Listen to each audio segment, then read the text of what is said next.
Hello, boys. How you doing, Eddie? Hello. How are you? How you doing, Ed? Good to see you, mate. Good to see you. Well, it's Radio Raheem here and Sean Zattel from Las Vegas. Oh, double. What was this? Double teaming. This is about that action. Also, you're gonna get some double teaming in the comments now. Believe Oh, that. are we live? Are we? Eddie, we know you can handle yourself so well. Two blokes like us is easy Yeah. work Well, for you, listen. After bro. your performance at the Crawford Canelo press conference, Sean, I'm not so sure. Do you know Well, what I mean? Sean is In about that fact, in fact, action. when I saw you on the call, I was like, "Whoa, Zitel's on. We've got to be careful of this, boy." You know. Did you Sean get? is a Did you get? legend. Did you get your sit down interview? I was they tried to refer me to Lawrence Epstein, Eddie. And as you recall, Eddie Dana White did not say, if you want a private interview with Lawrence Epstein, you could fucking Yeah. have it. He said, Yeah. you want a Yeah. private interview with me. Yeah, So I think that I mean I don't want to skew off the interview, but it's an interesting format that they do with the open mic. Do you know what I mean? Because yes. I kind of get his comments back to you, especially if you Mhm. don't really want to answer a question. It's very easy to go, "We're here to talk about this fight." Do you know what I mean? Yeah. But you put yourself out there in the respect of having an open mic, so you've got to be open to. It wasn't like you asked him something personal or like you asked him a business related question, but it kind of gave him the opportunity. But it was listen, it was interesting. I would have, if I was him, I would have had to get you in ASAP and do a sit down interview. But the reality is they can't really justify what they're trying to do, and that's the biggest problem. So they can't really talk about it. But after saying that on stage, you've got to do something. You can't just let it go away. But anyway, listen, it is what it is. Where has this gone, Eddie, from a promoter's perspective, who's probably better informed even than we are, since Canelo Crawford? How much further has the ball moved forward on this legislation? Do you know? Do you know what? I haven't really followed it that closely because it's definitely something that's going to be completely out of my hands. Um, I've had a lot of people coming to me saying, look, do you want to take on this action and we're going to fight the act and, we think we can keep it in play and blah. And it's a huge amount of work. And the reality is you've got to pick your battles, right? Mm. When Dana White is pals with Donald Trump, what am I going to do? Go in there and start, taking on the like we. It is what it is. The reality is everybody can see why you would want to abolish that act. I do think the act is very unique, guys. I mean, you have to basically tell the fighter how much revenue is in the show. It's amazing for the fighters because they and their team will know they're not getting ripped off, basically. Now, this act doesn't apply in the UK, but because of our margins in boxing, we, not just Matchroom, but the other promoters, we don't mind having that transparency with the fighter to tell you what is in the pot. But they cannot be in a position when they're doing the league to be going to the fighter and saying, right, this is the rights fee for the show from Paramount, and this is the purse you're getting. Because it just won't, like, the fighter will look at it and go, this makes absolutely no sense, you know? And that's really the ins and outs. They want to have the control of being able to basically just that word, control everything. And that's the thing that's always fascinated me. Like, box managers in boxing are very difficult to deal with a lot of the time. But if you're a manager, and if I was a manager, the first thing I would be thinking about is how much money is in this show, right? Because that's how you're going to calculate your purse. So if I'm main event, and if the zone are paying X million and the gate's generating 800,000, a little bit of sponsorship, but I understand there's costs associated with the show. This is the revenue that's in the show. Therefore, and if you look at the revenue in a UFC show versus the actual fighter pay, it's completely skewed, like in comparison to boxing. And that's how they want to run their business. I don't listen, good luck to them, by the way. Congratulations. I can't say we're not envious, but the reality is the margins are completely different across the two sports. And that's why a UFC fighter that's making a huge amount of money in UFC is making a very small proportion in terms of what they would make if they were generating the same revenue in boxing. Well, we Eddie, appreciate.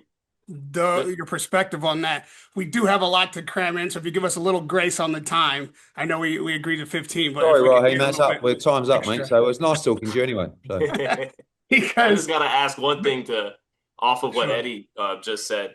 Eddie, does any part of you, promoters like yourself and the fighters, everybody who's joined in on the turkey gravy train, because Turkey's eventually who helped really bring about Zuffa boxing, gave him the funds to do Canelo Crawford, and really helped them enter the sport in a big way. Is this at all a we all reap what we sow thing for this short term gain and lots of money made by dealing with Turkey? He's the one who inevitably and Crawford and Canelo doing business with him. These are the people that have emboldened him and now Dana, and that this is they've given them the power to go ahead and do this with the Ali Act, try to push it through. And is this a reap what you sow thing? Do you feel at all culpable in that by being one of the people to get in there with Turkey? yeah, no, because I think you have to look at the best interests of your fighter, Sean, and ultimately, our fighters have made a huge amount of money out of Riyadh season, life-changing opportunities. And by the way, the business has done very well as well, but through that association. And now we're in a position, obviously, we are the promoters for December 27th, the night of the Samurai. We're the promoters for January 31st, Shakur against CFM. I say the promoters. We are really and this is what Dana didn't like him. I said it. We're the service providers. The show is a ring show. It's a turkey a la shake show. And that's what Crawford Canelo was. And that's why a lot of my comments, when I said, when Dana was going, that I've done the biggest fights in boxing, I've done Crawford Canelo. No, no, no, no, no. You were paid a fee to do Crawford Canelo. You were a service provider. But unfortunately, I don't think he quite. I don't mind. You can call. I'm very happy to be a service provider. You pay me the money. Our team will promote and operate the show to the highest of standards. We will drive revenue. We will do. We will essentially do as we're told. A lot of people, and maybe it's because I'm a little bit younger, but like Aram and Dana and these guys, they don't want to be told what to do. And that's where the interesting thing's going to happen with the league, because with Turkey's involvement, you've got no choice but to be essentially told what to do and have that input. So I don't know how that's all going to gel, to be honest with you. But no, our business is extremely strong with or without Turkey Al Sheikh.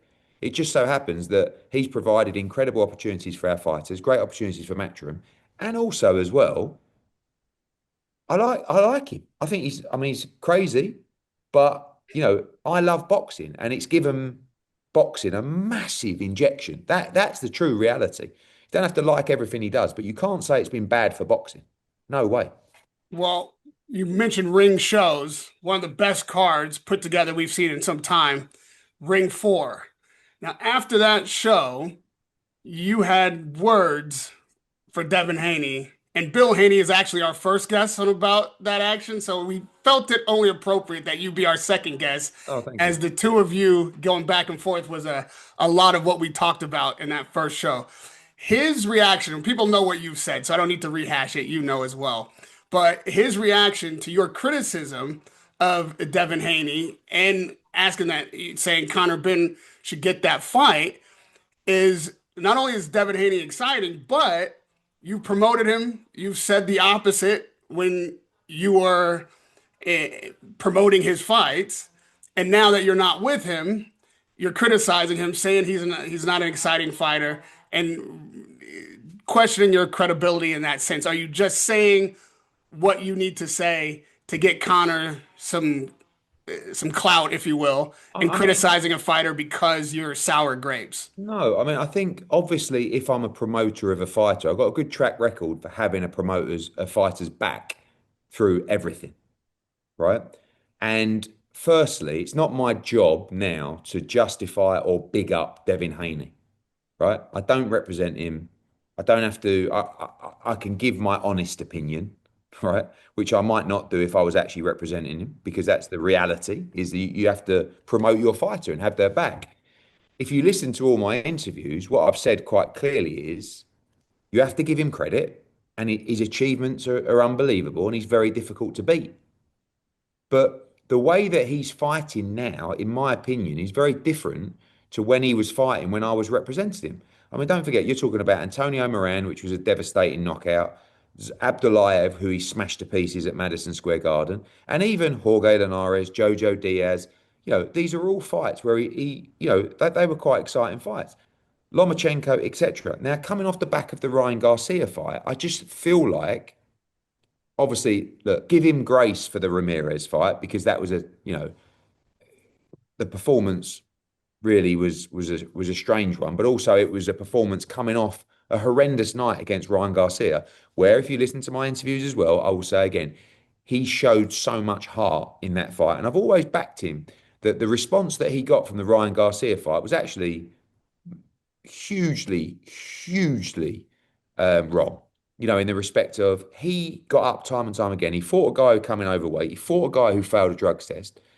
And he was the one who kind of come out of that fight as the villain, you know. I'm sitting there at 4 o'clock in the morning watching Devin Haney against Brian Norman. I didn't find that fight entertaining or his performance exciting. That's it. What he's done is phenomenal. He's become a three-division world champion. Like Bill has, weaseled his way around through the snakes and ladders and done a great job of positioning him. So it's nothing about being a hater, but I was just like, and I said it to his face. He came over to me after that and he stood on, he came to the ropes. He said, "You said I was going to lose." And I said, "No, I didn't. I actually picked you to win on points." I said, "But mate, you should have stopped him." I said, "You had him done but you don't want to engage." And he's like, what? And that's where kind of like it all started. Sometimes you see certain lines that are played out on the internet, and I like Devin. I like his dad. His dad couldn't be nicer to me every time I see him. Oh, and we had a great time. I paid him a load of money. Good luck to him. But for me, the money that he's making, like without Riyadh season, is that performance? Our performances like that and the way that he fights going to put bums on seats. That's it. Is Conor Ben at the level of Devin Haney? Definitely of a Bill Haney, yeah. No, You and Bill might match up this is well. what I believe. I believe that Devin Haney, as I've said time and time again, is a great fighter and very difficult to beat. That is a very difficult fight for Conor Ben, no doubt. Devin is, he may be the best at 147 in terms of, the champions or who, how difficult he is to beat. I don't know. So do I think Conor Ben can cause him major problems. I urge anyone to look at Malik Scott's breakdown of what Conor Ben does, the way that he feints, the aggression that he shows. And he would cause Devin Haney major, major problems. I can't sit in and go, "Oh, he destroyed Devin Haney," because he's got a fantastic IQ. But he would be backing him up and putting pressure on the whole time. And the way that Devin and the confidence that Devin is fighting with at the moment, I believe he would have problems with that style. But it's a very tough fight.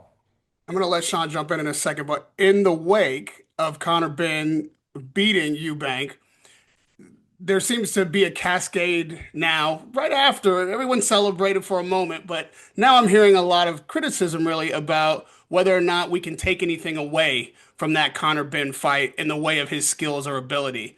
I mean, you did say before the fight that you think this would be Eubank's last fight. Could be the way he's talking, that he's already a shot fighter. The first fight took it all out of him. So, what credit does Ben deserve having beat a shot, potentially No, finished Eubank? I think that's very harsh on Conor Ben. I mean, if Chris Eubank Jr. would have won the fight, everyone would have been praising Chris Eubank Jr. I saw him weigh in. He looked in unbelievable condition compared to how he did in the weigh-in for the first fight.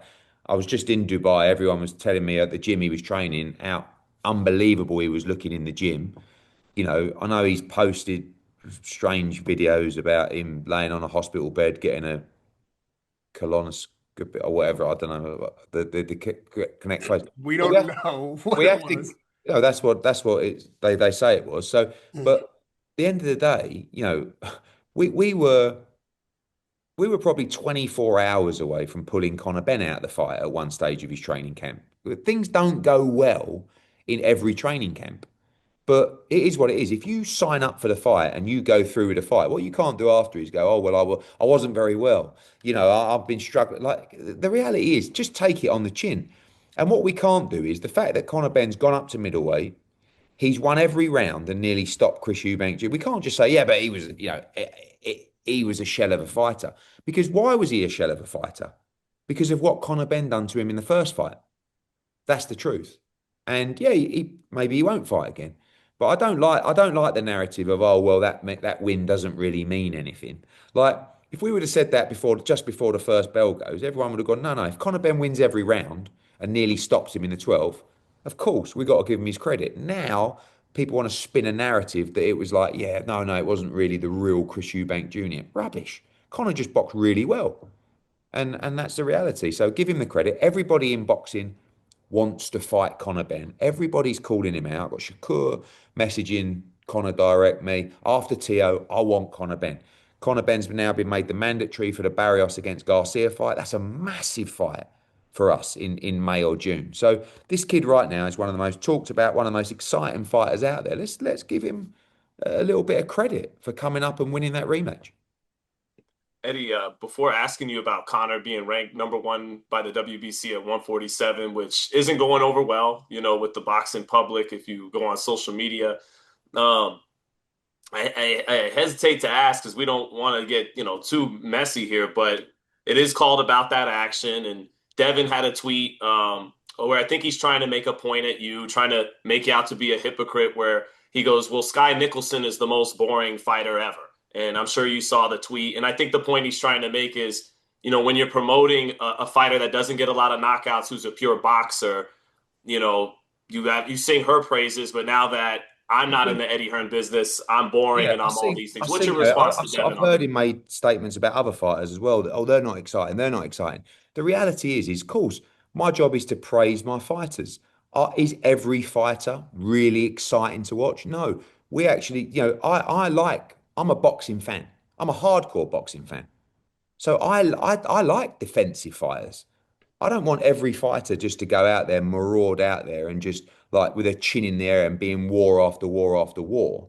But there's a difference between a fighter that fights defensively and one that I feel is reluctant to engage, right? Shakur's a great example.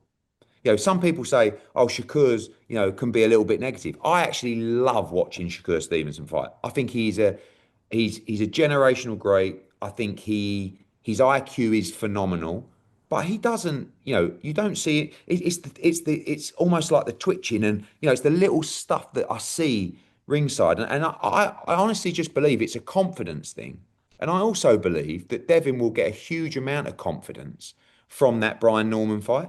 Like if you look at the performance from the Ramirez fight to the Brian Norman fight, it was much better, wasn't it? I mean, it was much like it, and I actually think moving forward, if Devin takes that confidence forward, he's going to be a problem for people at 147 because he's a bit like when you look at him physically and see that he used to make 35, and I was there when he was making 35, and it wasn't pleasant to watch, and it wasn't pleasant for him. I think he can almost be a little bit of a beast at 147. But it's that reluctancy to, but I do think that's a confidence thing. So yeah, I get his point about our fighters. Well, that person's defensive. That person, you don't say this about them. Obviously, when I'm representing someone, that's never going to be the narrative that's spun. And I've said that in every interview. So I honestly wish him the best. And he probably doesn't see my interviews where I say, he's a great fighter. His achievements are phenomenal. He's a young man who's a three division champion. I just said that I don't think that's the real Devin Haney in there. And I don't think that he wants to engage in that action. Given a comparison between the two overall, maybe not with the Ramirez fight as a standout, but Devin Haney and Shakur Stevenson, Oh, Yeah. sure. Yeah. you can't really say I wouldn't think that Shakur Stevenson is so much more exciting than Devin Haney Oh, I think overall. so. And I mean, did you watch I the mean, he Zepeda fight? got he got the same, if not worse, criticism No, no. I look, last year for his but performances. Raheem, look at the Ramirez fight. I accept the Right. Ramirez Okay. fight, but Okay. I put that And in He as raises an you a De anomaly. Los Santos, Eddie. but yeah, what I'm styles make fights as well. Don't forget that Santos was a very defensive fighter, right? Very tricky. Brian Norman wasn't. Brian Norman was coming forward all night. He had Brian Norman completely finished after that knockdown and chose not to try and finish him. I'm not saying that every Shakur Stevenson performance is a showstopper. But what I'm saying is, if you watch the Zepeda fight, Shakur didn't stop. I mean, he was through so many punches. He was being very aggressive. But when he was in the pocket, when he was being unloaded on, you didn't see him. It wasn't the look of, I'm never going to say fear, but you guys know boxing. The reality is Devin doesn't have that confidence yet following the Ryan Garcia fight. It's fact. But it was a lot better than the Ramirez performance. I think he's going to get better and better. I think he's a tremendous fighter. I'm just telling you, I'm sitting there with Conor Ben and all the, it's back and forth is going on. And I'm saying I don't think that was very entertaining to watch. That was it. Well, I look, mean, but and I understand fully. There's two sides to every story, Eddie. I know you invested heavily to get Devin into the championship level. He's been a little disrespectful to you at times, maybe forgotten, some of the things you do. So yeah, I definitely understand it's two sides. But with the so respect to you, Eddie, as always. But with the Conor Ben situation, and Conor had an explosive performance in beating Eubank in the rematch, but hasn't fought at 147 since the Pete Dobson fight that I covered back when you had that at here in Vegas, in Fountain Blue, I believe it was, yeah, or one of these casinos out here. But Cosmo. what do you think when people feel like there's a series of decisions the WBC has made? They're allowing Subriel Matias to continue to fight, stripping Crawford, who didn't pay his fees, but just and now ranking Ben, whose last two fights were in the middleweight division. Last win at welterweight, a decision over a guy not in the top 10, maybe not even in the top 5, but not in the top 10, I believe, in Pistol Pete Dobson. And now he's elevated all the way to number one with the WBC. A lot of people say this doesn't make any sense. What do you say to that, Eddie? I think what I say is, I think, before he went into the Eubank fights, I think he was ranked, I mean, certainly in the top 10, maybe in the top five with the WBC. So I do think that the performance, both fights against Eubank, and actually the victory over a middleweight that was in the world rankings, by the way. Eubank was a top 15 fighter at middleweight. Mm-hmm. So we can't just ignore the fact that that victory happened. But I get your point as well. That was at middleweight, not at welterweight. The question was asked to him, what weight are you going to fight at and what division do you want to be ranked at? Because you were top five in the division. Now you've just beat a top 10 or top 15 middleweight. Do you want to go in the 160 rankings? Do you want to go in the 54? Do you want to stay in the 47? And it was very clear from Conor Ben's team, we want to stay in the 147-pound rankings. So, as honest as I can be, I get your point, right? Do I think that he should have been given credit for the Eubank win in the rankings? I do actually, if he's staying at welterweight. I don't think you can just ignore it and just say, well, we're going to move him backwards. That doesn't make sense either. Is number one a a strong statement? Yeah, we're over the moon. And And this is after Garcia loses to Romero and he gets the number one ranking, yeah, but so. was I expecting us to go in at number one? No, I didn't. We didn't win that fight, and I didn't think, oh, we'll be number one now.